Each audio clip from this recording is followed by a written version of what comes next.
Hello everyone, कैसे हैं आप सभी। मेरा नाम है हर्षिता शर्मा।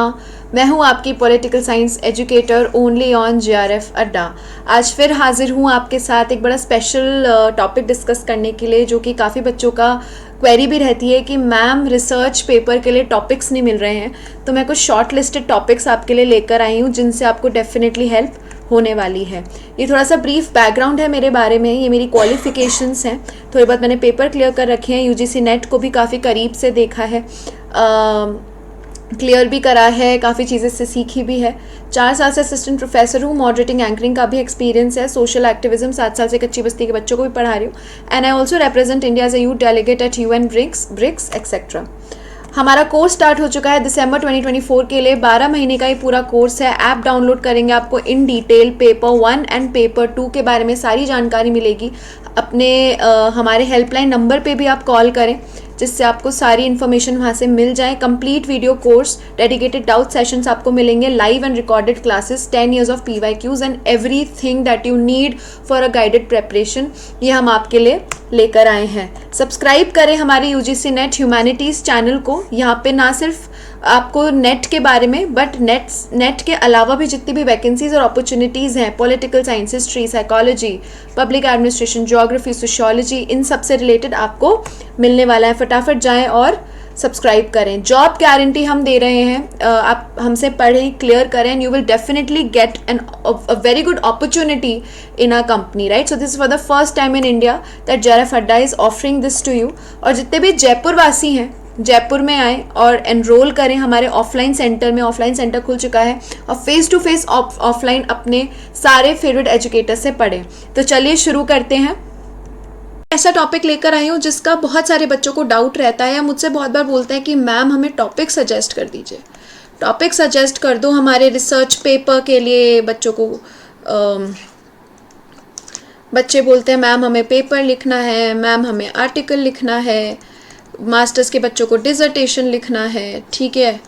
और इसके अलावा आपके PhD थीसिस भी होती है। तो मैंने सोचा क्यों ना एक छोटी सी वीडियो बनाई जाए कि कुछ ट्रेंडी या कुछ important topics just suggest, these are just tentative and suggestive topic जो मुझे लगे जिनमें रिसर्च का बहुत ज़्यादा स्कोप होता है, और आप ये टॉपिक्स ले सकते हैं। यदि आपको इनमें से जो भी आपका इंटरेस्ट का टॉपिक है वो आप ले सकते हैं। वॉट एवर यू वांट, इसको अपनी तरह से मोल्ड करें और इस पर आप रिसर्च कर सकते हैं। इनमें बहुत अच्छा आर्टिकल और क्या बोलते हैं पेपर आप लिख सकते हैं। सो ये मैंने कुछ शॉर्टलिस्ट करे टॉपिक्स जो मुझे सही लगे। इसके अलावा रिसर्च कैसे करते हैं, टॉपिक्स कैसे सिलेक्ट करते हैं, रिसर्च कैसे लिखते हैं, रिसर्च पेपर वगैरह कितने उसका होता है, अपना क्या बोलते हैं फ्लैग चेक कैसे होता है, ठीक है, रेफरेंसिंग कैसे करते हैं, APA 7 जो भी है। अगर आपको इन सब पे भी वीडियो चाहिए तो मैं डेफिनेटली आऊँगी, लेकिन आज मैं आपके लिए सिर्फ सजेस्टिव कुछ टॉपिक्स लेकर आई हूँ जो मैंने आपके लिए शॉर्टलिस्ट करे हैं। तो मैंने 4 सब टॉपिक्स पे इसको डिवाइड करा। एक मैंने डिवाइड करा बेसिक्स, एक मैंने डिवाइड करा जो आपके थियोरेटिकल टॉपिक्स हो गए, एक मैंने करा आपके इंटरनेशनल रिलेशन से रिलेटेड, और एक पब्लिक पॉलिसी एंड गवर्नेंस से रिलेटेड। तो जो बिल्कुल बेसिक्स ऑफ पॉलिटिकल साइंस है, कुछ बच्चे होते हैं जिनको बिल्कुल इजी ब्रीजी सा टॉपिक, स्पेशली शुरुआत के लिए जिनको चाहिए होता है, जिन्होंने कभी लिखा नहीं होता, तो उनके लिए कुछ टॉपिक्स हैं जैसे कि डेमोक्रेसी, बेसिक एकदम, उसके प्रोज एंड कॉन्स आप डिस्कस करें आज के टाइम पे, स्पेशली इंडिया एंड जो स्पेशली दूसरे डेमोक्रेटिक कंट्रीज़ हैं वहाँ पे इस समय डेमोक्रेसी का क्या स्टेटस चल रहा है। डेमोक्रेसी वर्सेस मोबोक्रेसी पे आप बात करें कि कौन में डेमोक्रेसी कब मोबोक्रेसी में तब्दील हो जाती है और क्या क्या दिक्कतें उस कंट्री को फेस करनी पड़ती है, इस पर आप बात कर सकते हैं। फिर एक बिल्कुल सिंपल सा है media as a 4th pillar of democracy, क्योंकि आज 21st सेंचुरी में मीडिया का रोल सबसे ऊपर है। वो कहते हैं ना कि आज के टाइम पे जो मीडिया कंट्रोल करता है वो सब कुछ कंट्रोल कर रहा है। तो मीडिया एक सरकार को अकाउंटेबल ठहराने में कितनी कारगर है उसके बारे में आप डिस्कशन कर सकते हैं। फिर वायलेशन ऑफ फंडामेंटल राइट्स आज कहाँ पे या किस तरह के हो रहे हैं, या फिर फंडामेंटल राइट्स दूसरी कंट्रीज में उनका क्या स्टेटस है एज कम्पेयर टू इंडिया, इस पे आप एक पेपर लिख सकते हैं, ठीक है। देन जुडिशियल रिव्यू बहुत ज़्यादा यूज़ होता है, इवन जुडिशियल एक्टिविज्म भी। तो उसका इम्पैक्ट क्या है, कुछ आप केस स्टडीज़ ले सकते हैं कि इंडियन कॉन्टेक्स्ट में जुडिशियल रिव्यू कहाँ कारगर हुआ है, या कोई भी एक ऐसा टॉपिक या केस उठा ले जिस पे आप एक पूरा अपना पेपर या आर्टिकल लिख सकते हैं। फिर सेपरेशन ऑफ पावर क्यों ज़रूरी है और आज के टाइम पे इंडिया में क्या हम सच में सेपरेशन ऑफ पावर देख रहे हैं या नहीं देख रहे हैं, उसके बारे में आप बात कर सकते हैं। फिर मल्टी पार्टी और बाय पार्टी सिस्टम को आप कंपेयर करें कि जैसे यूके है वहाँ पे बाय पार्टी सिस्टम है और हमारे यहाँ पे मल्टी पार्टी सिस्टम है, कि दोनों का कंपैरिजन देखो कौन सा कारगर है, दोनों के प्रोज एंड कॉन्स क्या है, इसको आप सिंपली कंपेयर कर सकते हैं विद फ्यू एग्जाम्पल्स, ठीक है। देन आप इंडियन कॉन्स्टिट्यूशन की सक्सेस की बात करेंगे कि इंडिपेंडेंस 1947 से हमारा कॉन्स्टिट्यूशन, आज आप इंडिया के आसपास जितनी भी कंट्रीज देख लो, जो भी स्पेशली सार कंट्रीज हो गई हैं, सब जगह कॉन्स्टिट्यूशनल डिमिनिशिंग आपको होती हुई देखते हैं। बेसिक अभी रिसेंट एग्जांपल आपका बांग्लादेश का आप देखते हो, ठीक है, जहाँ पे तख्ता पलट ही हो गया। तो क्या ये हमारे कॉन्स्टिट्यूशन की खास बात नहीं है कि 1947 से भी हमारा कॉन्स्टिट्यूशन इतना सक्सेसफुल है? तो क्या खास बात है और इतना सक्सेसफुल हमारा इंडियन कॉन्स्टिट्यूशन क्यों है अभी तक भी, इस पे आप बात कर सकते हैं।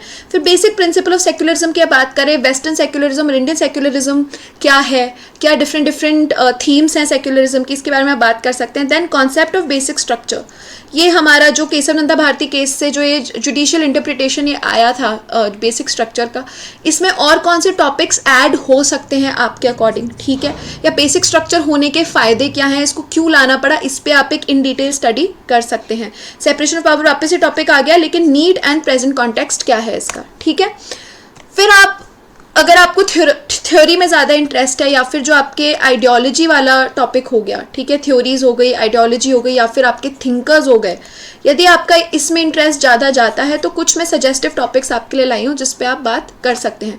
डेमोक्रेसी, जो डेमोक्रेटिक थ्योरी है उसका प्रेजेंट कॉन्टेक्स्ट में आप एनालिसिस करें, ठीक है। देन यही सेम चीज़ मैंने बेसिक्स में बताई थी, इसमें भी बताई थी कि इस वाले टॉपिक पे बहुत ज़्यादा स्कोप है, इस वाले टॉपिक पे बहुत ज़्यादा स्कोप है कि आज डेमोक्रेसी कैसे कंट्रीज़ में डिमिनिश हो रही है 21st सेंचुरी में, इस पे आप बात कर सकते हैं। इसमें जो डेमोक्रेटिक थ्योरीज आई हैं या जो अपन थ्योरीज पढ़ते हैं या फिर जो हम क्रिटिक्स ऑफ डेमोक्रेसी पढ़ते हैं लिबरल डेमोक्रेसी के, उसके बारे में आप बात कर सकते हैं। फिर एक ग्रीन पॉलिटिकल थ्योरी आजकल बहुत चल रहा है, ठीक है, क्लाइमेट जस्टिस क्या है, इको सोशलिज्म क्या होता है, इस पर आप बात कर सकते हैं। SDG के ऊपर आप बात कर सकते हैं, ठीक है। देन स्ट्रैंड्स ऑफ सोशलिज्म, इतनी तरह के सोशलिज्म एग्जिस्ट करते हैं, उनका आप कंपैरिजन करें, रशिया का socialism, Indian socialism, Chinese socialism, Lenin के टाइम पे सोशलिज्म कैसा था, या फिर फेबियन सोशलिज्म क्या होता है, गिल्ड सोशलिज्म क्या होता है, इन ये जो स्ट्रैंड्स ऑफ सोशलिज्म है इनका आप एक कंपैरेटिव स्टडी लेकर आ सकते हैं। फिर मार्क्सिज्म एवरग्रीन टॉपिक है, इस पर तो कुछ ना कुछ नया चलता ही रहता है in present context. I know इस पर बहुत रिसर्च हो चुकी है, इसमें आप प्रेजेंट कॉन्टेक्स्ट में आप बात कर सकते हैं कि ये जो अभी अपने लेटेस्ट लेबर लॉज आ रखे हैं, ठीक है, लेबर लॉज कह लो, या फिर अभी जो हमारा AI चैट GPT, ठीक है, तो पहले तो मैकेनाइजेशन या कैपिटलिज्म की वजह से इतना एक्सप्लॉयटेशन लेबर का हो रहा था, पर क्या AI और चैट GPT या टेक्नोलॉजी आने के बाद शोषण हो रहा है, इस पे आप बात कर सकते हैं कि Marxism in present context in during the era of technology, क्या मार्क्सिज्म कोई उपाय देता है या क्या मार्क्सिज्म कहना चाह रहा है इस टॉपिक पे, तो कैसे हम इसका रेलेवेंस जज कर सकते हैं।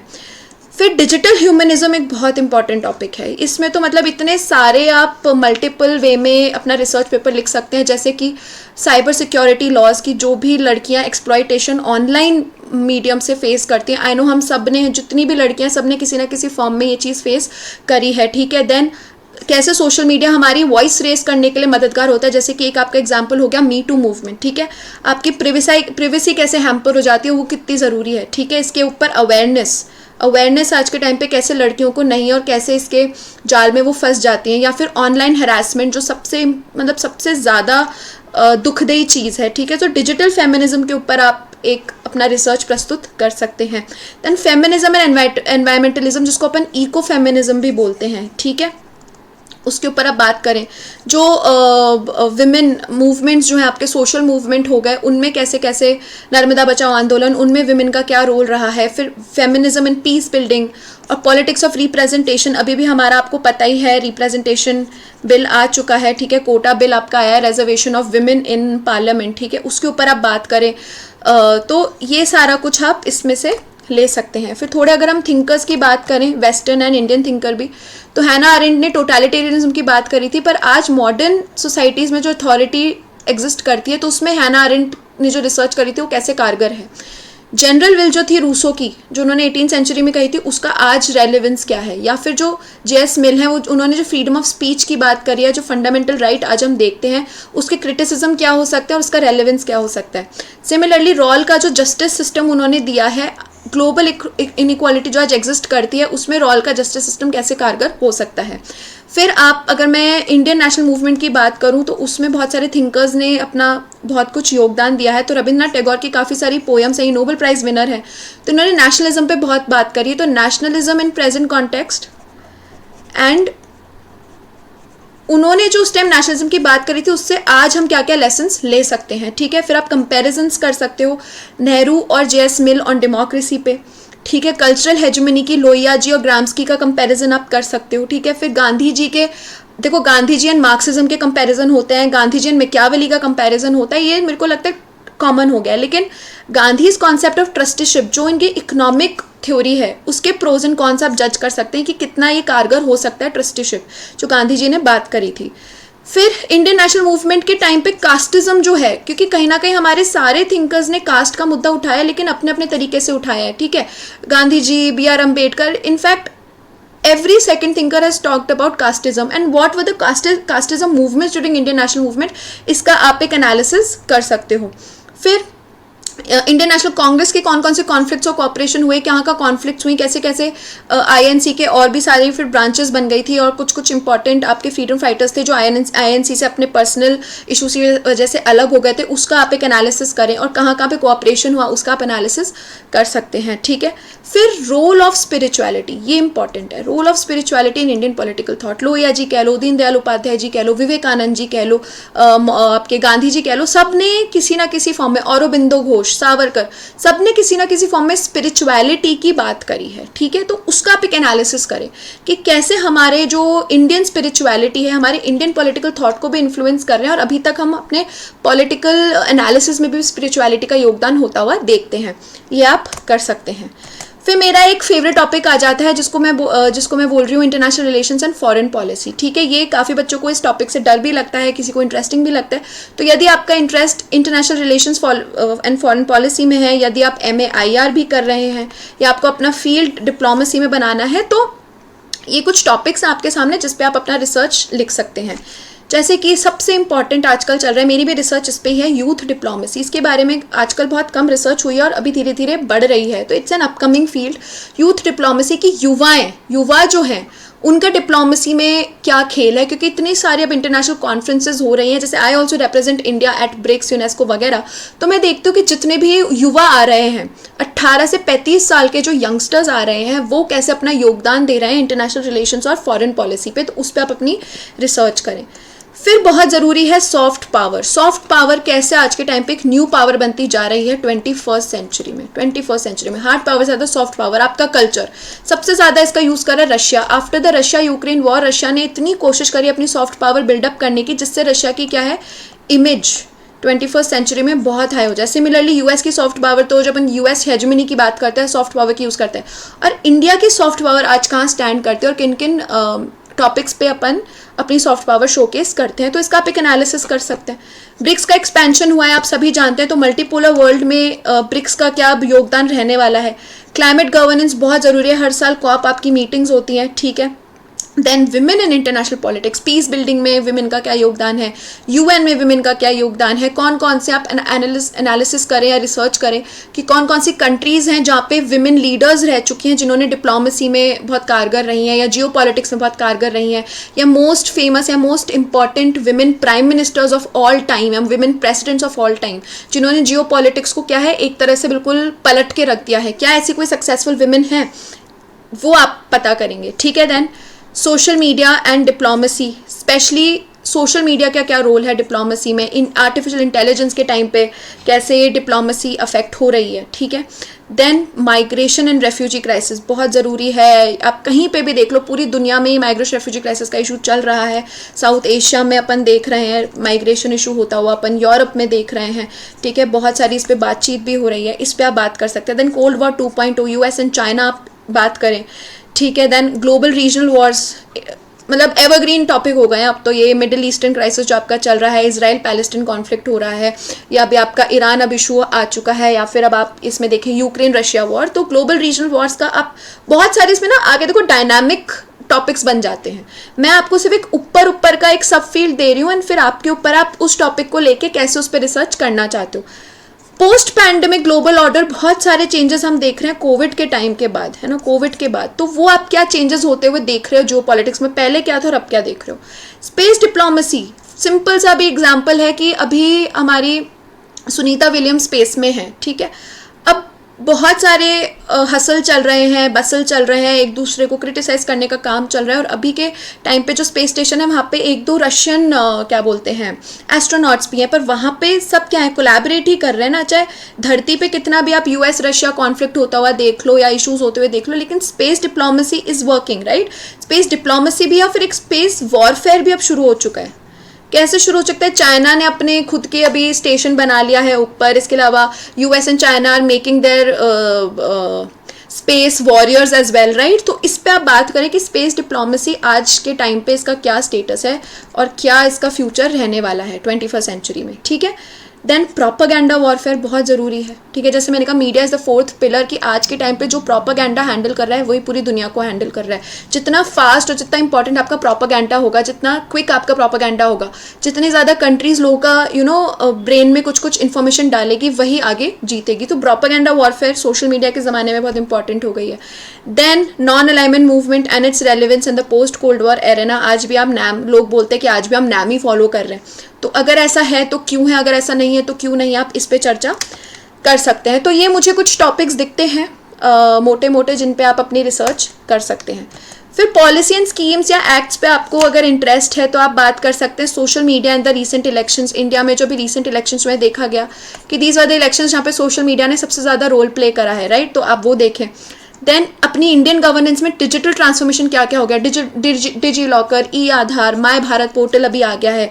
अगर आपने अभी तक रजिस्टर नहीं करा है तो आप जाएँ वहाँ पे रजिस्टर करके आएँ। वोटर ID और बहुत सारी ई गवर्नेंस से रिलेटेड, डिजिटल ट्रांसफॉर्मेशन से रिलेटेड इंडिया बहुत आगे जा रहा है और इस पर आप अपनी रिसर्च कर सकते हैं। ग्रीन अर्बन पॉलिसीज़ की ऑड इवन आपका रूल हो गया, ठीक है, या ग्रीन अर्बन स्पेसेस हो गए, अर्बन गार्डन्स हो गए, इससे रिलेटेड म्यूनिसिपैलिटी या सिटी लेवल पे क्या क्या काम हो रहा है। Then role of NGOs in achieving SDGs की सरकार तो कर ही रही है, पर क्या ये जो एक्स्ट्रा गवर्नमेंटल ऑर्गेनाइजेशंस हैं या NGOs हैं, इनका कुछ रोल है? अगर है तो क्यों है और कितना आगे है? देन स्वच्छ भारत मिशन, एवरग्रीन आपका ये स्वच्छ भारत मिशन है। आप कोई भी एक केस स्टडी ले सकते हो, क्लीनेस्ट सिटी की, क्लीनेस्ट विलेज की, और उन्होंने ऐसा क्या करा या उससे क्या क्या हमें क्या मिलते हैं, लेसन्स मिलते हैं, उस पर आप काम कर सकते हैं।